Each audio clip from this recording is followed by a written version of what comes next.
Hello dear students, how are you? I am good, sir. Fine है? First time विद्यालय तो खुलने वाला है। चलिए जी जान से लग जाइए, डेढ़ महीने बहुत छुट्टी मना लिए, ठीक है। लेकिन हम लोग लगे रहे कंटिन्यूसली, और हम लोग ये क्लास 12th की फिजिक्स से देख रहे थे, जिसमें हम लोग क्या करेंगे, ये क्लास 12th की फिजिक्स पे विद्युत फ्लक्स और गाउस का थ्योरम देख रहे थे। और गाउस का प्रमेय कल हमने देखा था कि किसी विद्युत आवेश के कारण जो विद्युत क्षेत्र है उसमें एक काल्पनिक पृष्ठ लिया जाए तो उस काल्पनिक पृष्ठ से कितना आवेश घिरा हुआ है, उस आवेश का 1/ε0 गुना क्या होता है, उस पृष्ठ से जुड़ा हुआ फ्लक्स होता है। और फ्लक्स को हमने क्या कहा था, फाई ई कहा था, और फाई इक्वल टू क्या आया था, surface integral E vector dot d s vector equal to E S cos theta, ठीक है। और इसकी वैल्यू कितना आया था, Q/ε0 आया था, जहाँ पे Q क्या है, उस काल्पनिक पृष्ठ से घिरे हुए पृष्ठ से घिरा हुआ आवेश है, और ε0 क्या है, निर्वात की विद्युतशीलता है, यानी परमिटिविटी ऑफ फ्री स्पेस। और इसकी वैल्यू कितनी होती है, 8.85 कूलम्ब स्क्वायर प्रति न्यूटन मीटर स्क्वायर, ठीक बेटा। अब हम लोग यहाँ पे क्या करेंगे, गाउस के प्रमेय से संबंधित कुछ महत्वपूर्ण बिंदु देखेंगे, some important points regarding Gauss theorem. Gauss theorem से संबंधित कुछ महत्वपूर्ण बिंदु। तो यहाँ पे गाउस थ्योरम के कुछ महत्वपूर्ण बिंदु, गाउस के प्रमेय से संबंधित महत्वपूर्ण बिंदु, यानी क्या, पॉइंट्स। ये आपके इंपॉर्टेंट पॉइंट्स हैं फॉर कॉम्पिटिटिव एग्जाम्स, ठीक है। तो क्या कहा, माध्यम की उपस्थिति में अगर आप माध्यम की उपस्थिति में गाउस थ्योरम लगाओगे, निर्वात में लगाते हो तो क्या होता है, phi E equal to Q/ε0 होता है। लेकिन उसी को आप क्या कर दो, माध्यम में कर दोगे तो माध्यम में क्या हो जाएगा, Q/ε हो जाएगा। और एप्सिलॉन क्या होता है, एप्सिलॉन होता है ε0 इंटू एप्सिलॉन r होता है, जहाँ पे एप्सिलॉन आपका r कितना आया था, ε/ε0 आया था। तो पहला पॉइंट यहाँ पे आपका हो गया, माध्यम की उपस्थिति में फ्लक्स कितना हो जाएगा, फाई ई इक्वल Q/ε, जहाँ पे एप्सिलॉन क्या है, यहाँ पे एप्सिलॉन क्या है, एप्सिलॉन क्या है, माध्यम की क्या है, विद्युतशीलता, ठीक है। तो दूसरा पॉइंट क्या कह रहा है, यदि किसी बंद पृष्ठ में कुल आवेशों का योग टोटल कितना हो, 0 हो, यानी उसके अंदर क्या, आवेश 0, तो उससे गुजरने वाला फ्लक्स क्या हो जाएगा, 0 हो जाएगा। क्योंकि फ्लक्स के बारे में क्या कहा, कि बंद पृष्ठ के अंदर जितना आवेश है उसका ε0 गुना 1/ε0 गुना, तो बंद पृष्ठ से घिरा हुआ आवेश कितना हो गया, 0 हो गया, ठीक है। तो उससे फ्लक्स नहीं गुजरेगा।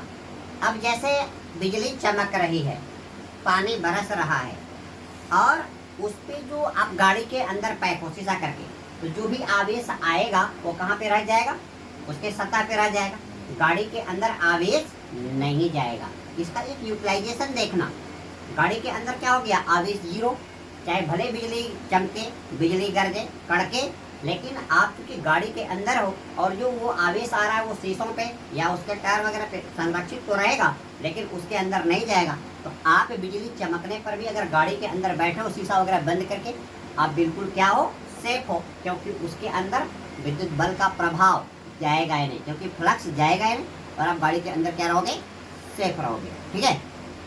तो दूसरा पॉइंट क्या कहा, यदि किसी बंद पृष्ठ में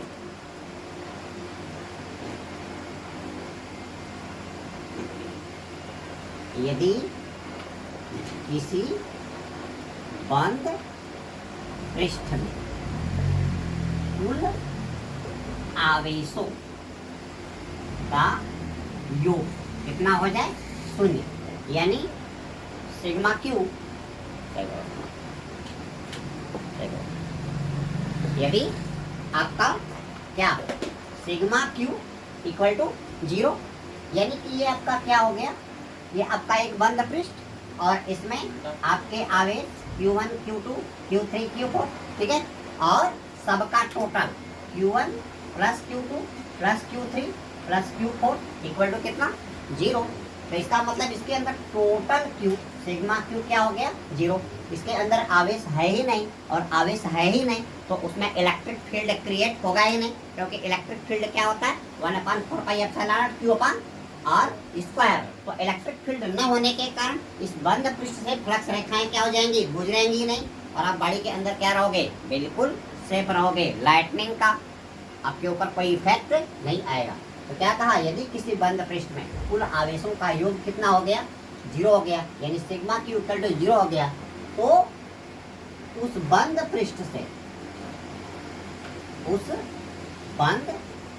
पृष्ठ से गुजरने वाला फ्लक्स कितना हो जाएगा, आई आपका कितना हो जाएगा, 0 हो जाएगा, ठीक है। तीसरा पॉइंट कह रहा है गास का नियम उन क्षेत्रों के लिए लागू होता है जो कूलाम के व्युत्क्रम नियम का पालन करते हैं। तीसरा पॉइंट कहा गास का नियम उन क्षेत्रों के लिए लागू होता है जो कूलाम के व्युत्क्रम नियम क्या क्या करते हैं, पालन करते हैं। और कूलाम का व्युत्क्रम नियम क्या है बेटा, कूलाम का बल है, और कूलाम का बल क्या कहा, दो स्थिर बिंदुवत आवेशों के बीच में कार्य करने वाला आकर्षण या प्रतिकर्षण का बल, दोनों आवेशों के गुणनफल के समानुपाती और दोनों आवेशों के बीच की जो दूरी होती है उसके वर्ग का व्युत्क्रमानुपाती। तो जहाँ पे कूलाम के बल का पालन होगा, दोनों आवेशों के बीच की दूरी के वर्ग के व्युत्क्रमानुपाती नियम का पालन होगा, वहाँ पे क्या होगा, गास का नियम लागू होगा। और गास का नियम क्या कहा, किसी आवेश के कारण जो एक समान रूप से क्या आ रहा है, इलेक्ट्रिक फील्ड आ रहा है, हम उस सरफेस पे क्या करेंगे, एक कोई एरिया ले लेंगे और उस एरिया में हम क्या ले लेंगे, एक आवेश, सभी आवेश ले लेंगे और सभी आवेशों का हम क्या निकाल लेंगे, योग निकाल देंगे। तो उस बंद एरिया से गुजरने वाला जो फ्लक्स होगा वो कितना होगा, बंद पृष्ठ से घिरे हुए कुल आवेशों के योग का 1/ε0 गुना होता है, यानी फाई इक्वल टू क्या, Q/ε0, ठीक है।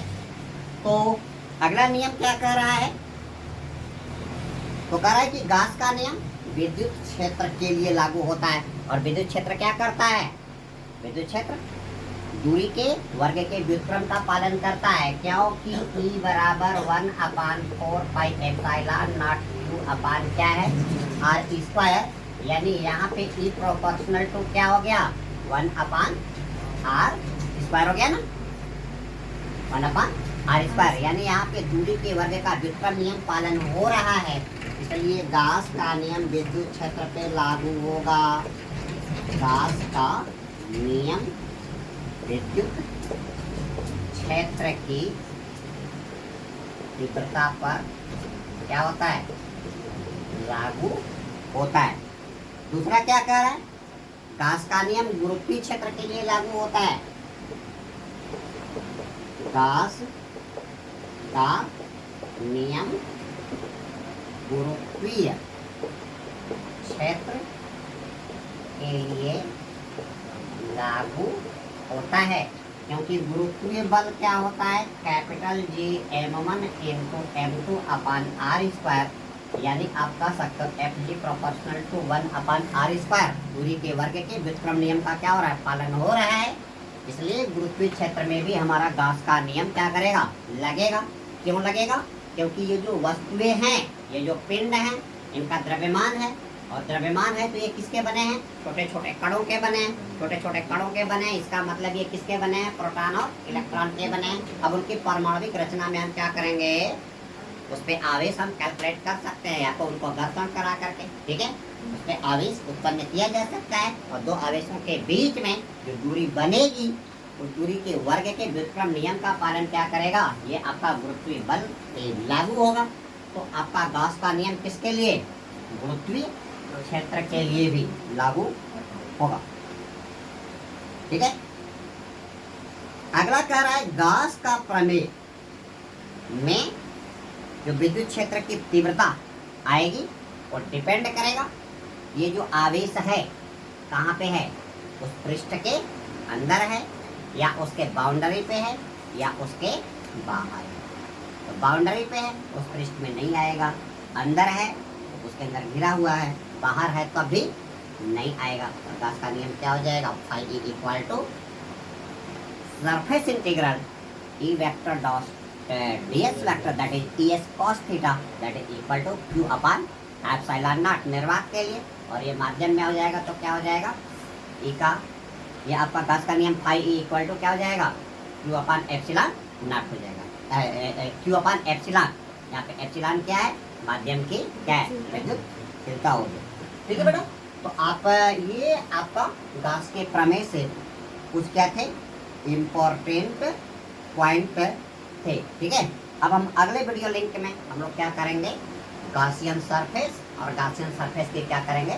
विशेषताएं देखेंगे। तो इस वीडियो लिंक में इतना ही। आप हमारे अगले वीडियो लिंक की प्रतीक्षा कीजिए, जिसमें हम गॉसियन सरफेस और उससे रिलेटेड कुछ इंपॉर्टेंट पॉइंट्स और उसकी कैरेक्टरिस्टिक यानी उसकी विशेषताओं पर चर्चा करेंगे।